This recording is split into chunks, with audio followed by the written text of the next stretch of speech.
Friends, அனைவருக்கும் இனிய காலை வணக்கம்.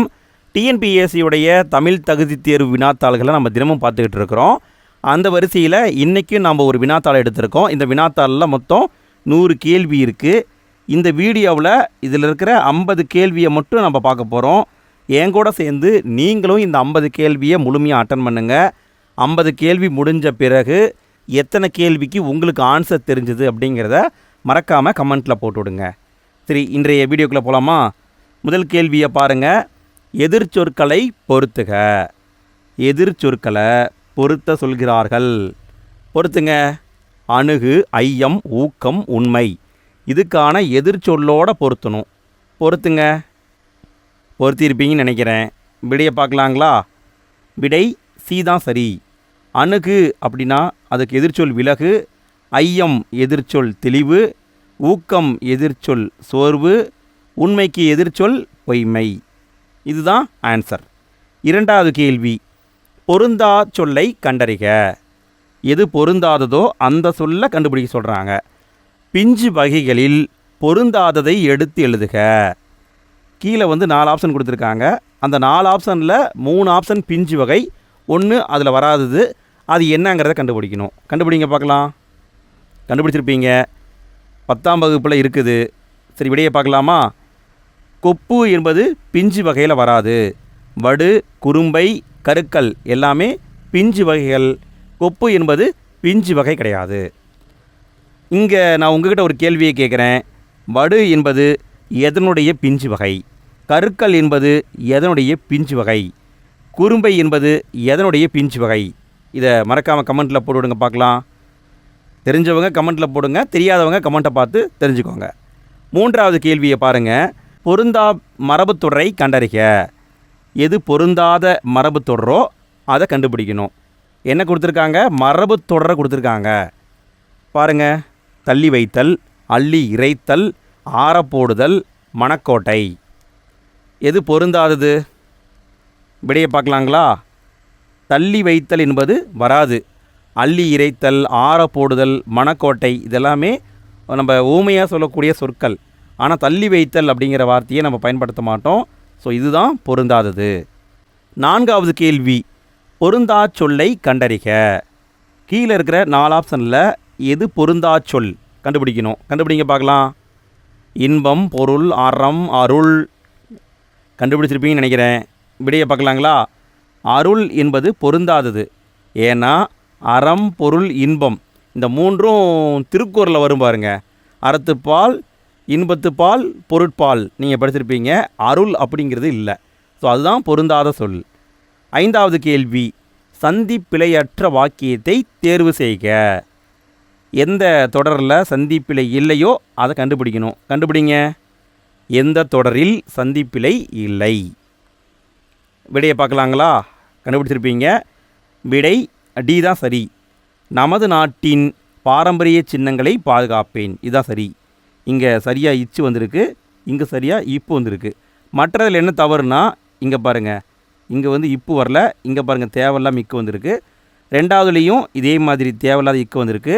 3வதில் இங்கே பாருங்கள் இச்சு வரல, அதனால் மற்றது தவறு. 6வது கேள்வி. மரபு பிழைகள், அதாவது ஒளி மரபு அடிப்படையில் சரியான சொல்ல கண்டுபிடிக்கணும். கோழி எவ்வாறு சத்தமிடும்? கண்டுபிடிங்க. ரொம்ப பேசிக் தான். விடையை பார்க்கலாங்களா? கோழி கொக்கரிக்கும். 7வது கேள்வி. விலங்குகளின் மரபு பெயரை ஒட்டி கீழ்கண்டவற்றுள் பொருத்தமான சொல்லை இணைக்க. அதாவது புலி இளமையாக இருந்தால் அதை நம்ம என்னன்னு சொல்லுவோம்? புலியுடைய இளமை பெயர். அதாவது புலி குட்டியாக இருந்தால் குட்டி புலின்லாம் சொல்லக்கூடாது. அது சும்மா. புலி குட்டியாக இருந்தால் என்னன்னு சொல்லுவோம்? விடை புலி பரல்னு சொல்லுவோம். 8வது கேள்வி. முறி, குருத்து, கொழுந்தாடை முதலிய சொற்கள் தாவரத்தின் எந்த பகுதியை குறிக்கும்? எந்த பகுதியை குறிக்கும்? முறி, குருத்து, கொழுந்தாடை 10ஆம் வகுப்பில் முதல் இயல்லையே இருக்கும். சரி, விடையை பார்க்கலாங்களா? தாவரத்தின் நுனிப்பகுதியை குறிக்கும். 9வது கேள்வி. அழகு என்னும் சொல்லை குறிக்கும் சரியான பிற சொற்களை கண்டறிக. அழகு அப்படிங்கிற பொருள் தரக்கூடிய பிற சொற்களை கண்டுபிடிக்கணும். கண்டுபிடிங்க. கண்டுபிடிச்சிருப்பீங்க. விடையை பார்க்கலாங்களா? கவின் வனப்பு என்பது சரி. 10வது கேள்வி, அகர வரிசையில் சொற்களை நிரல்படுத்துக. அதாவது வரிசையை அமைக்க சொல்கிறாங்க. அகர வரிசை அடிப்படையில் சொற்களை அமைக்கணும். அமைங்க பார்க்கலாம். அமைச்சிட்டிங்களா? விடையை பார்க்கலாங்களா? விடை ஏ தான் சரி.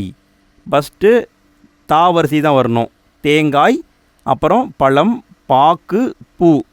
இந்த ஆர்டரை பார்த்தாவே கண்டுபிடிச்சிருவீங்க. ஃபஸ்ட்டு பா, அடுத்து நெடில் பா, அடுத்தது பூ, அப்புறம் வே. இப்படி தான் வரணும். இதுதான் சரி. 11வது கேள்வி, இசைக்கருவிகளின் பெயர்களை அகர வரிசைப்படுத்துக. கீழே இசைக்கருவிகளை கொடுத்துருக்காங்க. அதை சரியாக அகர வரிசையில் அமைக்க வேண்டும். கண்டுபிடிச்சிட்டிங்களா? விடையை பார்க்கலாங்களா? விடை பி தான் சரி. ஃபஸ்ட்டு ஊ, ரெண்டாவதும் ஊ தான் வந்திருக்கு. அப்போ ரெண்டாவது சொல்ல பார்க்கணும். டூ ரூ. எதில் ஃபஸ்ட்டு வரும்? டூ தான் ஃபஸ்ட்டு வரும். அப்போ அதை நம்ம எடுத்துக்கிட்டோம். அடுத்தது பாருங்கள், தா வரிசை, அப்புறம் மா வரிசை. இதுதான் சரி. 12வது கேள்வி, ஒலி மற்றும் பொருள் வேறுபாடு அறிந்து சரியான பொருளை தெரிவு செய்க. கான் அப்படின்னா என்ன? கான் அப்படின்னா என்ன? 2 சுழியின் 3 சுழியின். இதுக்கான வேறுபாடை கண்டுபிடிக்கணும். கண்டுபிடிங்க. கண்டுபிடிச்சிங்களா? விடையை பார்க்கலாங்களா? இந்த கான் அப்படின்னா காடு, இந்த கான் அப்படின்னா பார். இதுதான் சரி. 13வது கேள்வி, சரியான எழுத்து வழக்கை கண்டறிக்க. எது சரியான எழுத்து வழக்கோ அதை கண்டுபிடிக்க வேண்டும். கண்டுபிடிங்க. எது சரியான எழுத்து வழக்கு? கண்டுபிடிச்சிங்களா? விடையை பார்க்கலாங்களா? விடை சி தான் சரி. வானம் பார்த்த பூமியில் பயறு வகைகள் பயிரிடப்படுகின்றன. இதுதான் சரி. மற்றதில் என்ன தவறு? ஏல பாருங்கள், மானம்னு கொடுத்துருக்காங்க, தப்பு. பிலையும் மானம் கொடுத்துருக்காங்க, தப்பு. டியில் என்ன கொடுத்துருக்காங்க? பயிரிடப்படுகிறதுன்னு சிங்கிளில் கொடுத்துருக்காங்க. ஸோ தப்பு. பயறு வகைகள் இது பன்மையில் முடிஞ்சிருக்கு. ஸோ இங்கேயும் பன்மை தான் வரணும். 14வது கேள்வி, சரியான தொடரை தேர்வு செய்க. எது சரியான தொடரோ அதை தேர்ந்தெடுக்கணும். கண்டுபிடிங்க பார்க்கலாம். விடையை பார்க்கலாங்களா? விடை டி தான் சரி. ஆற்றின் வலப்புறம் கால்கள் நீர் வளத்தால் செழித்திருந்தன. இதுதான் சரி. 15வது கேள்வி, நின்றான். இந்த சொல்லிலிருந்து வேர் சொல்ல கண்டுபிடிக்கணும். நின்றான் இந்த சொல்லிருந்து வேர் சொல்ல கண்டுபிடிங்க. விடையை பார்க்கலாமா? நில் என்பது சரி. 16வது கேள்வி, வேர் சொல்லை காண்க. சுடுதல். இந்த சொல்லிலிருந்து வேர் சொல்ல கண்டுபிடிக்கணும். கண்டுபிடிங்க. சுடுதல். விடையை பார்க்கலாங்களா? விடை சுடு என்பது சரி. 17வது கேள்வி, வந்தான் என்பதன் வேர் சொல்லை காண்க. வேர் சொல்ல கண்டுபிடிக்க சொல்கிறாங்க. கண்டுபிடிங்க. விடையை பார்க்கலாங்களா? வா என்பது சரி. 18வது கேள்வி, தா என்னும் வேர் சொல்லின் வினையெச்ச சொல் எதுவென கண்டறிக. தா என்பது வேர் சொல்லுங்க. இதிலிருந்து வினையெச்சத்தை உருவாக்கணும். கண்டுபிடிங்க. இது வினையெச்சமாக வரும். விடையை பார்க்கலாங்களா? தந்து என்பது வினையெச்சம். 19வது கேள்வி, காணல் நீர் என்னும் ஊமை தரும் பொருள் எதுவென கண்டறிக. காணல் நீர் அப்படிங்கிறது ஒரு ஊமைங்க. ஊமையாக சொல்கிற வார்த்தை. இதனுடைய பொருள் என்னன்னு கேட்குறாங்க. விடையை பார்க்கலாங்களா?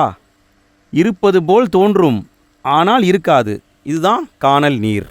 20வது கேள்வி, பாடு என்பதன் பெயரெச்சத்தை தேர்க.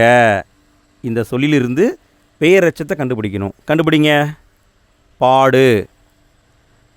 விடையை பார்க்கலாங்களா? பாடிய என்பது பெயரெச்சம். 21வது கேள்வி, சரியான தமிழ் சொல்லை கண்டறிக.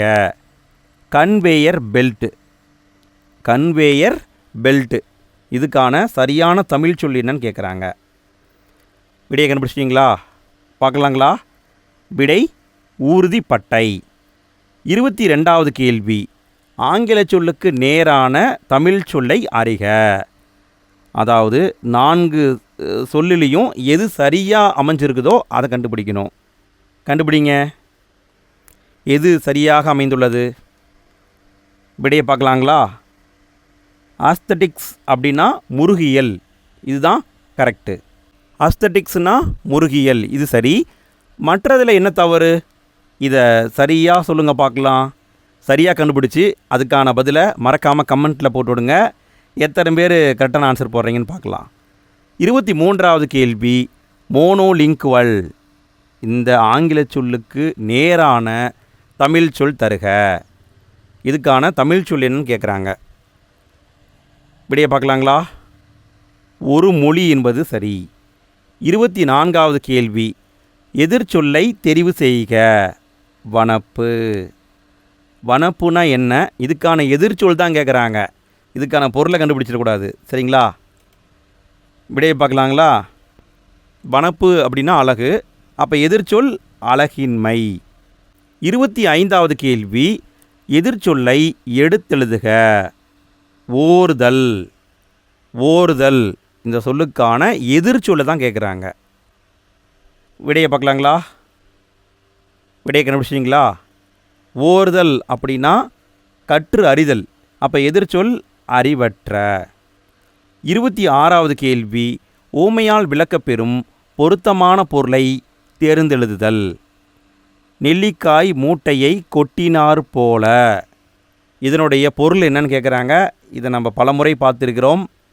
ஸோ விடையை பார்க்கலாங்களா? விடை ஒற்றுமையின்மை. 27வது கேள்வி, ஊமையால் விளக்கப்பெறும் கருத்தை தேர்ந்தெழுதுதல். கிணறு வெட்ட பூதம் கிளம்பியது போல. இதனுடைய பொருள் என்னன்னு கேட்குறாங்க. இதையும் நம்ம பார்த்துருக்குறோம். விடையை பார்க்கலாமா? எதிர்பாரா நிகழ்வு என்பது சரி. 28வது கேள்வி, விடை வகைகளை கேட்குறாங்க. இது செய்வாயா என்று வினவிய போது நீயே செய் என்று ஏவி கூறுவது எந்த டைப்பான விடை? இது எந்த டைப்பான விடைன்னு கேட்குறாங்க. விடையை கண்டுபிடிச்சிட்டிங்களா? விடையை பார்க்கலாமா? விடை ஏவல் விடை. 29வது கேள்வி, கதை எழுத தெரியுமா என்ற வினாவிற்கு செய்யுள் எழுத தெரியும் என்று கூறுவது எவ்வகையான விடை? கதை எழுத தெரியுமான்னு கேட்குறாங்க. அதுக்கு அவங்க எனக்கு செய்யுள் எழுத தெரியும் அப்படின்னு சொல்கிறாங்க. இது எந்த டைப்பான விடைன்னு கேட்குறாங்க. விடையை பார்க்கலாங்களா? விடை இனமொழி விடை. 30வது கேள்வி, நீ சாப்பிடவில்லையா என்ற வினாவிற்கு வயிறு வலிக்கும் என்று கூறுவது. நீ சாப்பிடலையா அப்படின்னு கேட்குறாங்க. அதுக்கு வயிறு வலிக்கும் அப்படின்னு சொல்கிறாங்க. இது எந்த டைப்பான விடை? விடையை பார்க்கலாங்களா? விடை உருவது கூறல் விடை. 31வது கேள்வி, ஒருமை பன்மை பிழை அற்ற தொடரை தெரிவு செய்க. எந்த தொடர் பிழை இல்லாமல் இருக்கிறது என்று கண்டுபிடிக்க வேண்டும். கண்டுபிடிங்க. ஒரே மாதிரி தான் இருக்கும், ஜஸ்ட்டு ஒரு சின்ன மாற்றம் இருக்கும். விடையை பார்க்கலாங்களா? சி தான் சரி. உயிரினங்கள் வாழ்வதற்கான உணவை உட்கொள்கின்றன அப்படி தான் முடியணும். கொள்கின்றது அப்படின்னு முடியக்கூடாது. ஒருமையில் வந்தால் ஒருமையில் தான் முடியணும், பன்மையில் வந்தால் பன்மையில் தான் முடியணும். 32வது கேள்வி, ஒருமை பன்மை பிழையற்ற தொடரை தெரிவு செய்க. எது பிழை இல்லாத தொடர்? கண்டுபிடிங்க பார்க்கலாம். கண்டுபிடிச்சிங்களா? விடையை பார்க்கலாங்களா? பி தான் சரி. குதிரையில் இருந்து அவர் இறங்கினார் என்பது சரி. 33வது கேள்வி, சரியான தொடரை தேர்ந்தெடு. சரியான தொடர் எது அப்படின்னு கண்டறிந்து எழுத வேண்டும். அதாவது என்ன பண்ணியிருக்காங்கன்னா, சொற்களை முன்ன பின்ன மாற்றி போட்டிருக்காங்க. அதில் எது சரியாக இருக்குதுன்னு கண்டுபிடிச்சி சொல்லணும். கண்டுபிடிங்க. கண்டுபிடிச்சிருப்பீங்க. விடையை பார்க்கலாங்களா? சி தான் சரி. கதிரவன் காலையில் உதித்து மாலையில் மறையும் என்பது சரியான தொடர். 34வது கேள்வி, சரியான தொடரை தேர்ந்தெடு. நல்ல தமிழுக்கு எழுதுவோம். இத்தொடரில் உள்ள பிழையை நீக்கி சரியான தொடரை தேர்ந்தெடுக்க. நல்ல தமிழுக்கு எழுதுவோம் என்பது தப்பு. இதை சரியாக எழுத சொல்கிறாங்க. கண்டுபிடிங்க பார்க்கலாம். கண்டுபிடிச்சிருப்பீங்க. விடையை பார்க்கலாங்களா? விடை ஏ தான் சரி. நல்ல தமிழில் எழுதுவோம் என்பது சரி. 35வது கேள்வி, சொல்லையும் பொருளையும் பொருத்துக. சொல் பொருள் ரெண்டும் கொடுத்துருக்காங்க. பொருத்தி விடையை நம்ம சொல்லணும். கண்டுபிடிங்க. கோட்டி, பொலம், வேதிகை, தாமம். பொருத்திட்டீங்களா? விடையை பார்க்கலாங்களா? விடை பி தான் சரி. கோட்டி அப்படின்னா மன்றம், பொலம் அப்படின்னா பொன், வேதிகை அப்படின்னா திண்ணை, தாமம் அப்படின்னா மாலை. பி தான் சரி. 36வது கேள்வி. கீழ்காணும் தொடர்களில் ஒரு ஊர் சரியாக அமைந்த தொடர் எது? ஒரு ஊர் அடிப்படையில் சரியாக அமைந்த தொடர் எதுன்னு கேட்குறாங்க. எது சரியாக அமைந்த தொடர்? கண்டுபிடிங்க பார்க்கலாம். கண்டுபிடிச்சிருப்பீங்க. விடையை பார்க்கலாங்களா? விடை பி தான் சரி. ஒரு மரம் தெரிகிறது. இதான் சரி. ஏன்னா இந்த மா அப்படிங்கிறது ஒரு உயிர்மெய் எழுத்து. உயிர்மெய் எழுத்துக்கு முன்னாடி ஒரு அப்படிங்கிறதா வரணும், ஓர் வரக்கூடாது. அதன்படி பார்க்கும்போது இது தப்பு. இங்கே பாருங்கள், ஓர் பசு மரம் தெரிகிறது இப்படியும் வரக்கூடாது. ஏன்னா இங்கே பாருங்களேன், இது உயிர்மெய் எழுத்து. உயிர்மெய் எழுத்துக்கு முன்னாடி ஒரு தான் வரணும், ஓர் வந்திருக்கு, தப்பு. அதே மாதிரி இங்கேயும் பாருங்களேன், ஒரு அழகிய மரம் தெரிகிறது. இங்கே பாருங்கள், ஆ என்பது உயிரெழுத்து. உயிரெழுத்துக்கு முன்னாடி ஓர் வரணும், ஆனால் ஒருங்கிறது வந்திருக்கு, ஸோ தப்பு. அப்போ ஆன்சர் பி தான் சரி. அடுத்து 37வது கேள்வியிலிருந்து 41வது கேள்வி வரைக்கும் எப்படி கொடுத்துருக்காங்கன்னா, ஒரு பத்தியை கொடுத்துருக்காங்க. அந்த பத்தியிலிருந்து அவங்க கேள்வியை கேட்க போகிறாங்க. அதுக்கான பதிலை நம்ம சொல்ல போகிறோம். சரி, கேள்வியை படிச்சுட்டு அதுக்கான பதிலை நம்ம கண்டுபிடிக்கலாமா? 37வது கேள்வி. காவிய இன்பம் எதற்கு உரியது? காவிய இன்பம் எதற்கு உரியது? கண்டுபிடிக்கலாமா? காவிய இன்பம் எதற்கு உரியது? கண்டுபிடிங்க. இங்கே பாருங்கள், முதல் வரியிலேயே இருக்குது. வாழ்வுக்குரிய இன்பத்துறைகளுள் காவிய இன்பமும் ஒன்று. அப்போ விடை வாழ்விற்கு உரியது. 38வது கேள்வி. எந்த இலக்கியங்களில் பாட்டின்பம் காணப்படுகிறது? எந்த இலக்கியங்களில் பாட்டின்பம் காணப்படுகிறது? கண்டுபிடிங்க பார்க்கலாம். விடையை எங்கே கொடுத்துருக்காங்க பாருங்கள். நாம் தமிழர்கள் நாம் பாட்டின்பத்தை நுகர வேண்டுமென்றால் நாம் எங்கே செல்ல வேண்டும்? தமிழ் இலக்கியங்களிடையே அன்றோ? அப்போ தமிழ் இலக்கியங்கள், இதுதான் சரி. 39வது கேள்வி. தமிழ் படிப்பதால் நுகர்வது எது? என்ன நுகர முடியும்? பார்த்தாவே தெரிகிறது, இன்பத்தை நுகர முடியும். 40வது கேள்வி. இன்ப அன்பை எதனால் சொல்ல இயலாது? இன்ப அன்பை எதனால் சொல்ல இயலாதுன்னு கேட்டிருக்காங்க. விடையை கண்டுபிடிக்கலாங்களா? இன்ப அன்பை சொல்லால் சொல்ல இயலாது. இங்கே கொடுத்துருக்காங்க பாருங்கள். அப்போ விடை இன்ப அன்பை சொல்லால் சொல்ல இயலாது. 41வது கேள்வி. பிறர்க்கரிய இன்ப நாடு என இங்கு குறிக்கப்படும் நாடு எது? சொல்லவே தேவையில்லை, விடையை பார்த்தாவே தெரிகிறது, தமிழ்நாடு. 42வது கேள்வி. பசியின்றி, இதை பிரித்து எழுதுக. பசியின்றி, இதை பிரித்து எழுதுங்க பார்க்கலாம். விடையை பார்க்கலாங்களா? பசி கூட்டல் இன்றி என்பது சரி. 43வது கேள்வி. சேர்த்தெழுதுக. நிலவு கூட்டல் என்று, இதை சேர்த்தெழுதணும். சேர்த்தெழுதுங்க. விடையை பார்க்கலாங்களா? நிலவென்று. 44வது கேள்வி. சேர்த்தெழுதுதல். புளி கூட்டல் சோறு, இதை சேர்த்தெழுதணும். சேர்த்தெழுதுங்க. புளி கூட்டல் சோறு. விடையை பார்க்கலாங்களா? புளிஞ்சோறு, இதான் சரி. புளியஞ்சோறுன்னு சொல்லக்கூடாது, இது தப்பு. புளிஞ்சோறு தான் சரி. 45வது கேள்வி. பிரித்து எழுதுக. புளியங்கன்று, இதை பிரித்து எழுதுங்க பார்க்கலாம். புளியங்கன்று. பிரிச்சிட்டிங்களா? விடையை பார்க்கலாங்களா? புளி கூட்டல் கூட்டல் கன்று, இப்படி தான் பிரிக்கணும். 46வது கேள்வி. ஒருமை பன்மை பிழை நீக்கி எழுதுக. ஒருமை பன்மை அடிப்படையில் பிழையை நீக்கி எழுதணும். கண்டுபிடிங்க பார்க்கலாம். 4 தொடரும் ஒரே மாதிரி தான் இருக்கிறது, ஏதோ ஒன்று சரியாக உள்ளது. விடையை பார்க்கலாங்களா? விடை ஏ தான் சரி.